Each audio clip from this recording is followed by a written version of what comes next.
Gulf దేశాల్లో మనకి 6 రోజుల నుంచి గడగడలాడుతున్న మన వాళ్ళు ఇంటికాడ ఇండియాలో కానీ మనం ఇక్కడ గల్ఫ్ దేశాల్లో ముఖ్యంగా Bahrain, Kuwait, Qatar, Saudi, Dubai ఈ మన గల్ఫ్ దేశాల్లో మన వాళ్ళు లక్షలాది మంది ఉన్నారు. సో ఏంటంటే మన వాళ్ళు ముఖ్యంగా తెలుసుకోవాల్సింది ఏంటంటే మన కంట్రీలు ఇక్కడైతే మనందరికీ సేఫ్గానే ఉన్నాయి. కాకపోతే వాడు ఇరాన్ అనేవాడు ఏం మెసేజ్ ఇచ్చాడంటే, మేము మీ ప్రవాసితులకు మీరు స్టే చేసే వాళ్ళకు మేము ఎటువంటి హాని కలిగించాం, కేవలం ఓన్లీ మా టార్గెట్ మా ఇది విధానాలు అమెరికా వాళ్ళపైన, వాళ్ళ స్థలాలపైన, వాళ్ళ స్థావరాలపైన వాళ్ళు ఎక్కడుంటే అక్కడ ఇది చేస్తామని ఒక మెసేజ్ ఇచ్చాడు.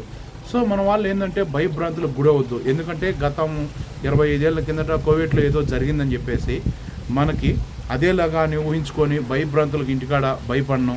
మన వాళ్ళు కానీ చిన్న పెద్ద ప్రతి ఒక్కరు భయపడతారు కాదనట్లే.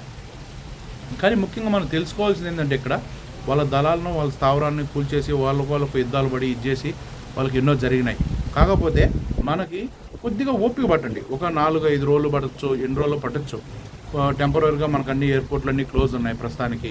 ఓకే, మనకి ఇక్కడ మెయిన్ ముఖ్యంగా మనకి హ్యాపీగా ఫీల్ అవ్వాల్సింది ఏం తెలుసా, ఒక 2-3 రోజులు అందరూ సతమతమై భయపడ్డారు. ఇప్పుడు గత 2 రోజుల నుంచి ఎయిర్ డిఫెన్స్ ఫోర్స్, ఓకేనా, ఎయిర్ డిఫెన్స్ ఫోర్స్ అంటే మన వాహనాలు జీప్ టైపు పెట్టేసి ఆ పైన వచ్చే డ్రోన్స్ కానీ, రాకెట్లు కానీ, బాంబులు కానీ కింద నుంచే మన వాళ్ళు బ్లాస్ట్ చేస్తున్నారు. అది మనం ఇంకా హ్యాపీగా ప్రౌడ్గా ఫీల్ అయిపోవాలి. ఎందుకంటే మన పైన పడకుండా, మన స్థావరాల పైన, మన ఇక్కడ ఏది పడకుండా హ్యాపీగా మనకు గవర్నమెంట్ ఫుల్ ప్రొటెక్షన్ చేసింది. ఓకేనా. ముఖ్యంగా మీరు తెలుసుకోవాల్సింది ఏంటంటే ఇక్కడ మీరు భయపడొద్దు, ఇంటికాడనే వాళ్ళని భయపెట్టద్దు. ఇక్కడ ప్రతి ఒక్కటి ఓపెన్లో ఉన్నాయి, అన్నీ ఓపెన్లో ఉన్నాయి, ప్రతి ఒక్కటి జరుగుతున్నాయి. కాకపోతే మనకేం జరుగుతుందో తెలుసు రూల్ ప్రకారం. ఓకేనా. కొద్ది రోజులు మీరంతా ఓపిక పడితే ఒక 2 రోజులు పట్టచ్చు, 3 రోజులు పట్టచ్చు, 4 రోజులు పట్టచ్చు. టెంపరీ అయితే అన్నీ క్లోజ్లో ఉన్నాయి. అన్నీ అంటే ఏంటి, ఓన్లీ ఎయిర్పోర్ట్ మాత్రమే. ఓకేనా. ఎవరు వర్క్ వాళ్ళు చేసుకుంటున్నారు కాదనట్లే, ఎంతో ప్రొటెక్షన్ ఇస్తుంది. ఓకేనా. అన్ని కోవిడ్ దేశాల్లో 2 రోజుల నుంచి ఫుల్ ప్రొటెక్షన్, ప్రజల కోసం అయితే ఫుల్ ప్రొటెక్షన్. ఏది వచ్చినా సరే పైన లేపేస్తున్నారు. ఓకేనా. మనకే ఏదన్నా ఇబ్బంది జరగాలంటే ఈ 6 రోజులు 7 రోజుల్లో మనకి ఈ బహ్రెయిన్లో 6 రోజులు 7 రోజుల్లోనే అనకూడదు మాట, నేలమట్టం అయిపోయి బూడిదపాలైపోయిండు. మన జోలికి రారు, మనకి ఏ ఎఫెక్ట్ ఉండదు. దయచేసి ఇంటి దగ్గర ఉన్న వాళ్ళు తెలుసుకోండి. మీరు ఏం కంగారు పడి టెన్షన్ పడి నానా రకాలుగా అనుకుంటాం కదా, అలాంటి ఏమీ జరగబోవు కూడా. జస్ట్ ఇక్కడ వీళ్ళకు వాళ్ళకు జరిగిన మధ్యలో లావాదేవీలు సరిగ్గా లేనందువల్లనే వాళ్ళకు ఫైట్ జరుగుతుంది తప్ప మిగతా విషయాలు నథింగ్ లేదు. 4 రోజులు పట్టచ్చు, 5 రోజులు పట్టచ్చు. ఫ్లైట్స్ అయితే ఓపెన్ అవుతాయి, వచ్చే వాళ్ళు వస్తూ ఉంటారు, పోయే వాళ్ళు పోతూ ఉంటారు, అన్నీ జరుగుతాయి, అన్నీ యథావిధిగానే. ఓకేనా. మనకి ఇప్పుడైతే ప్రతి ఒక్క షాపులు బయట ఉన్నాయి, అందరూ తిరుగుతున్నారు, అంతా ఉన్నాయి, ఎవరు పనులు చేసుకుంటున్నారు.